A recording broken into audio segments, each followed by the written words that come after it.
أنا الحاصل شهادة من الحزن والنوح والحسرة، دمع هامل تيقنت البكي لحسين بالفطرة. حسين يا قتيل العبرات بكتك اليوم كل الكائنات، حسينا وحسينا وحسينا پایا جاتا ہے کہ مرجعیت کی طرف رجوع نہیں کرنا، کس کی طرف رجوع کرنا ہے؟ امام معصوم کی طرف رجوع کرنا ہے. اور امام معصوم تو ظاہری بات ہے ہمارے درمیان نہیں ہے، تو انہوں نے ایک دعویٰ کیا ہوا ہے سفارت خاصہ کا کہ ہمارے کچھ ایسے نائب ہیں کہ جن کا امام زمانہ سے کیا رابطہ ہے. یہ ایک نظام ہو گیا. دوسرا جو نظام ہمارے بر صغیر میں اور دیگر جگہوں پہ بھی کچھ دیکھنے میں آیا ہے کہ جس کا اگر ہم ایک نام رکھیں اہل حدیث والا، تو یہ زیادہ مناسب نام ہے کہ ایک اہل حدیث طبقہ جو شیعوں میں کیا موجود ہے. ان کا یہ ماننا ہے کہ ہم جو ہے وہ کسی فقیہ کی طرف رجوع نہیں کریں گے، بلکہ ہم رجوع کریں گے غیر معصوم راویوں کی روایات کی طرف.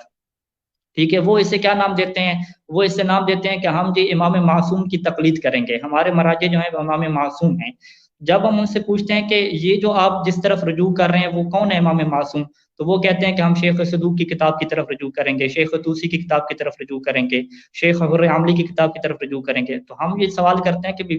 وہ بھی تو غیر معصوم ہے. وہ کہتے ہیں نہیں، وہ غیر معصوم ہے لیکن انہوں نے معصوم کے فرمان نقل کیے ہیں. تو اب وہ جو معصوم کے فرمان نقل کیے ہیں وہ کن لوگوں نے نقل کیے ہیں؟ وہ راوی بھی تو غیر معصوم ہیں. تو کیا آپ کا یہ عقیدہ ہے کہ جو راوی نقل کرے وہ بالکل صحیح ہوتا ہے، درست ہوتا ہے؟ کیا آپ راوی کو جو ہے وہ عصمت کا درجہ دیتے ہیں کہ غیر معصوم راوی معصوم کی کلام کو نقل کرنے میں کسی قسم کی کوئی غلطی وغیرہ بھی نہیں کر سکتا؟ تو کچھ لوگ تو کہتے ہیں کہ ہاں ہم عصمت کا درجہ نہیں دیتے، لیکن ہمیں یہ حکم دیا گیا ہے کہ جو بھی جو ہے وہ آپ تک امام معصوم کی بات پہنچائے، بس یہ قال امام جعفر صادق کہہ دے تو آپ اس کی بات پہ عمل کر لیا کرو، آنکھیں بند کر کے یہ سمجھ کے کہ یہ میرے معصوم کا کیا ہوگا، فرمان ہوگا.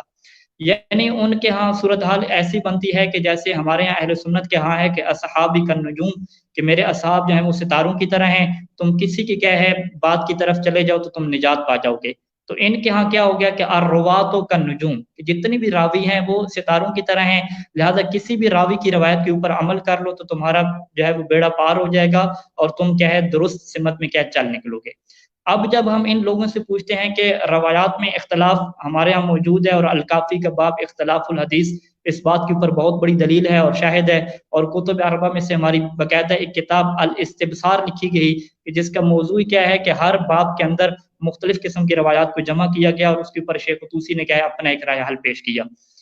تو آپ ان اختلافی صورتحال میں کیا کرتے ہیں؟ وہ کہتے ہیں کہ نہیں، جو بھی روایت آ جائے ہم جو ہے وہ کسی ایک روایت کے اوپر عمل کرنے اور معصوم کی طرف نسبت دیتے ہیں. یعنی ان کا نظریہ ایسی ہے کہ ہر راوی جو ہے وہ ایک صحابی کی حیثیت رکھتا ہے اور اس کی بات پہ ہم عمل کریں گے تو بیڑا پار ہو جائے گا. یعنی یہ جو نظریہ ہے وہ اہل سنت کے نظریے سے بھی گیا گزرا نظریہ ہے،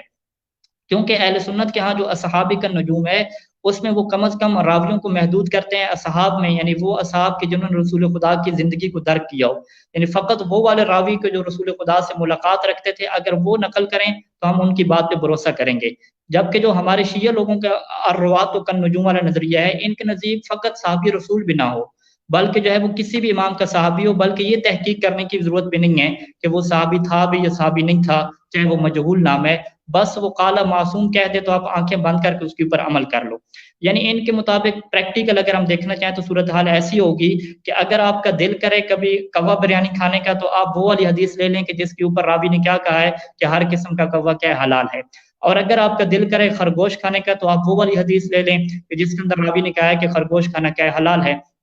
اور اسی طریقے سے جو ہے وہ اگر آپ کا دل کرے کہ آپ نے جو ہے وہ اذان میں 8 دفعہ اللہ اکبر کہنی ہے تو آپ وہ والی حدیث لے لو جس میں 8 دفعہ کہا گیا ہے، اور اگر آپ کا دل کرے کہ وضو میں 2 دفعہ دھونا ہے تو آپ 2 دفعہ بھی روایت لے لو. اور اسی طریقے سے کاروبار وغیرہ میں دیگر بہت ساری احادیث میں اختلاف ہے. مطلب یہ ساری بات کس کی چلی جائے گی؟ دل کی چلی جائے گی کہ بس یہ سارا جو دین رکھا گیا ہے وہ آپ کی مرضی اور دل پہ رکھا گیا ہے، اور الروات و النجوم یہ والی کیا صورتحال ہے. اچھا، یہ جب ایک نظریہ ان سے ہم نے سنا تو کچھ لوگوں نے کیا اس کی تفسیر کی. اب یہ جو غیر مقلدین حضرات ہیں جن کا میرا سوشل میڈیا سے واسطہ ہے، وہ اس کی کیا ہے مختلف قسم کے نظاموں کی تفسیر کرتے ہیں.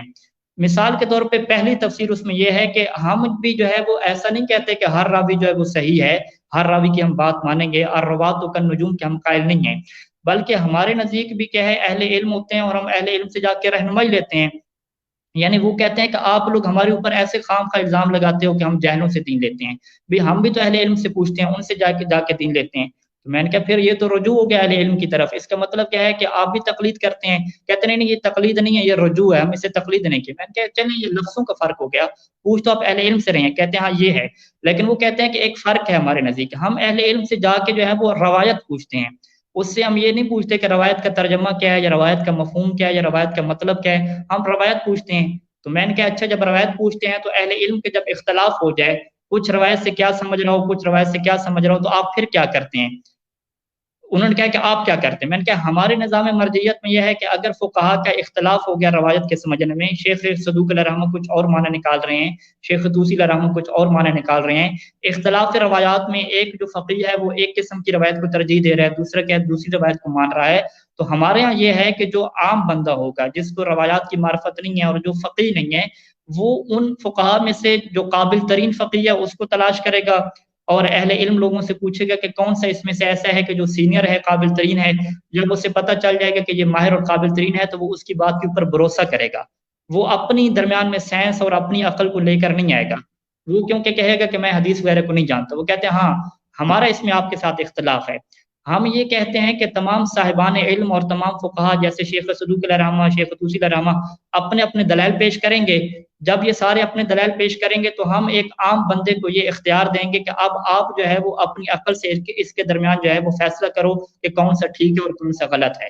کیونکہ ان کی دلیل کیا ہے کہ کیونکہ مولا نے فرمایا کہ یہ نہیں دیکھنا کہ کون کہہ رہا ہے بلکہ یہ دیکھنا ہے کہ کیا کہہ رہا ہے، اور قرآن نے کہا ہے کہ تدبر اور غور و فکر کرو، لہٰذا ہم شیخ صدوق علیہ رحمہ، شیخ طوسی علیہ رحمہ سب کے جو ہے وہ ہم استدلال لے لیں گے، روایات لے لیں گے، اور پھر کیا ہے ہم فیصلہ کریں گے کہ کون سا ٹھیک ہے، جو ہمیں ٹھیک لگے گا ہم اس کے اوپر کیا کریں گے، عمل کریں گے۔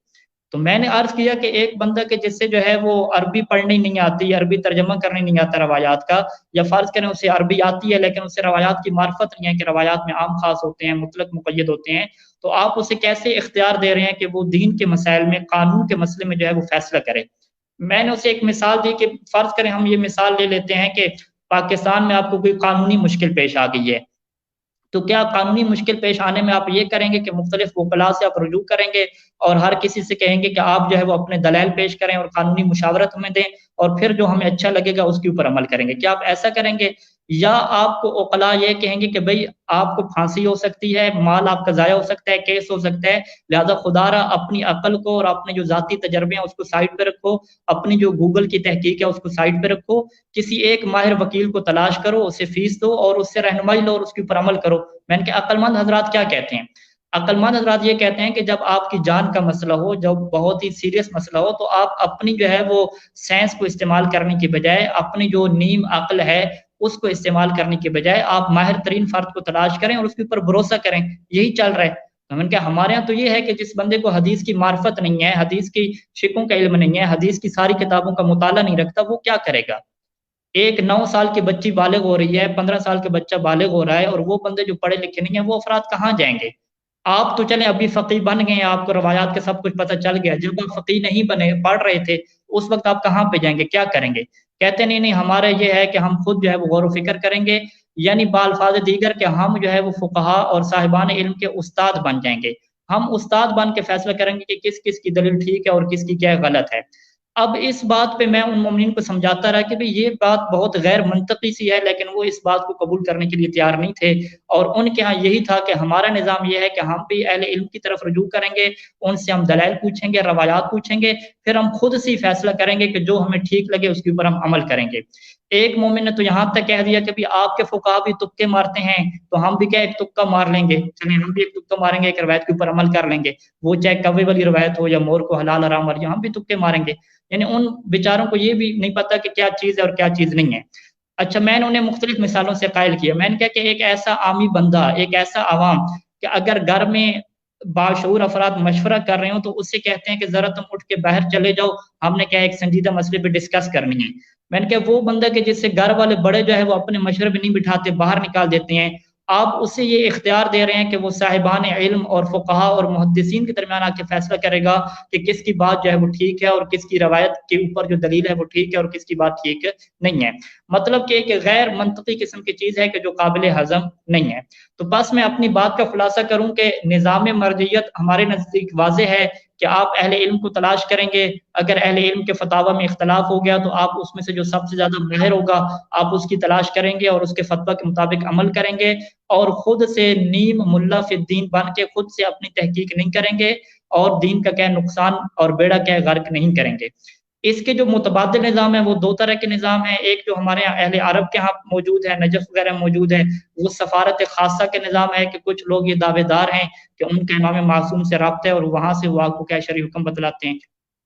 اور دوسرا نظام کیا ہو گیا مرجعیت کے متبادل، یہ ہمارے بر صغیر کا نظام ہے کہ اس نظام میں کیا ہوتا ہے کہ آپ کسی بھی اہل علم سے جا کے کوئی نہ کوئی روایت اور دلیل پوچھ لیں، پھر آپ خود سے فیصلہ کریں کہ کیا ٹھیک ہے اور کیا غلط ہے، اور اس کے مطابق آپ عمل کرتے رہیں تو انشاءاللہ آپ کا بیڑا پار ہو جائے گا. اس کو آپ یہ بھی تعبیر کر سکتے ہیں کہ الروات کالنجوم، کے سارے راوی جو ہیں وہ ستاروں کی طرح کسی کی بات پہ عمل کر لو. یا اس کو آپ یوں بھی تعبیر کر سکتے ہیں کہ ایک وہ بندہ کہ گھر میں جس سے یہ بھی نہیں پوچھا جاتا کہ آج جو ہے وہ آلو ٹینڈے پکانے ہیں یا آلو پیاز پکانے ہیں، اس کو بھی یہ اختیار دے دیا جائے کہ وہ فقہا کے درمیان اور صاحبان علم کے درمیان یہ فیصلہ کرے کہ کس کی دلیل ٹھیک ہے اور کس کی دلیل ٹھیک نہیں ہے. یہ والا کیا ہے مرجعیت کے متبادل نظام آ رہا ہے. اس کے علاوہ مجھے کیا ہے کوئی مرجعیت کے متبادل نظام نہیں مل سکا، اور انشاءاللہ آج جو گفتگو میں شریک ہوں گے ہمارا فوکس اسی پہ رہے گا کہ مرجعیت کے نظام کے متبادل نظام آپ کے پاس کون سا ہے وہ آپ پیش کریں. یعنی بالفاظ دیگر ہم یوں بیان کریں گے کہ چلیں جی ایران کے فقہا، عراق کے فقہا، پاکستان میں جو فقہا ہیں، علماء ہیں، سارے کے سارے فرض کر لیں آپ کی بات مان لیں کہ سب جو ہے وہ قیاسی ملا بن چکے ہیں، کسی کو جو ہے وہ پتہ نہیں ہے کہ دین کیسے جو ہے پہنچانا ہے اور شرعی مسئلہ کیسے بتانا ہے. تو یہ سب کے اوپر آپ کراس لگا دیں تو کراس لگانے کے بعد آپ کے پاس کیا آپشن ہے کہ دین کے اوپر کیسے عمل کرنا ہے. بہت سارے نوجوان جو بالغ ہو رہے ہیں ابھی، انہوں نے دین کے اوپر عمل کرنا ہے، انہوں نے کیسے عمل کرنا ہے. ایک خاتون جو ابھی بالغ ہو رہی ہے اس کے سامنے یہ ہے وہ 3-4 قسم کی روایات ہیں. ایک روایت میں یہ ہے کہ 13 سال کی بچی بالغ ہوتی ہے، ایک میں یہ ہے کہ جب حیض آ جائے تو پھر بالغ ہوتی ہے، ایک روایت میں یہ ہے کہ 15 سال کا لڑکا بالغ ہوتا ہے، ایک میں یہ ہے کہ 13 سال کا بالغ ہو جاتا ہے. اب وہ کیا کرے گی؟ اب ایک خاتون نے اپنے جو نئی نئی بالغ ہو رہی ہے اس نے اپنے احکام کے اوپر عمل کرنے ہیں. کچھ روایات میں یہ ہے کہ حیض جو ہے وہ 8 دن کا ہوتا ہے، کچھ میں یہ ہے کہ 10 دن کا ہوتا ہے. اب وہ کیا کرے گی؟ استحاضہ آیا 8 دن کے بعد بنائے گی یا 10 دن کے بعد بنائے گی؟ ان روایات میں وہ کیا کرے گی؟ اسی طریقے سے جب اذان دینے کا مسئلہ آئے گا تو اس نے اذان میں کتنی تکبیریں کہنی ہیں؟ 4-5 قسم کی روایات اس میں مختلف ہیں. جب نماز کا مسئلہ آئے گا، وضو کا مسئلہ آئے گا تو شیخ صدوق علیہ رحمہ اس روایت کا یہ نتیجہ نکالیں گے کہ خود معصوم نے منع کیا ہے کہ دوسری دفعہ نہیں دھونا، دوسری دفعہ چہرہ دھوئیں گے تو یہ حرام ہے. اسی ایک روایت سے شیخ طوسی علیہ رحمہ یہ نتیجہ نکالیں گے کہ نہیں، یہاں پہ دوسری دفعہ دھونا سنت رسول ہے اور یہ مستحب ہے. اور یہ ساری روایات کے ہیں، میں اس سیشن میں بیان کر چکا ہوں اختلاف فقہا والے سیشن میں. تو ان روایات میں جب نماز پڑھنے کا مسئلہ، طہارت نجاست کا مسئلہ، بہت ساری روایات ایک خاتون کے سامنے ہوں گی. تو پہلا سوال تو یہ ہے کہ کیا وہ روایات پڑھے گی یا نہیں پڑھے گی؟ پڑھے گی تو وہ کیسے فیصلہ کرے گی، یا ایک نوجوان کیسے فیصلہ کرے گا کہ کون سا ٹھیک ہے اور کون سی غلط ہے؟ تو اس بارے میں آپ کو ایک نظام دینا ہے. ہمارے اوپر اعتراض بعد میں، پہلے آپ اپنا متبادل نظام دیں ہمیں کہ آپ کے یہاں کیا نظام ہے، ہم یہ سمجھنا چاہتے ہیں. اور اس کی وجہ یہ ہے کہ جب بھی فریقین کا اختلاف ہو تو جب تک ایک دوسرے کے موقف کو نہ سمجھ لیں بات آگے دلائل پہ نہیں بڑھتی. سب سے پہلے ہم ایک دوسرے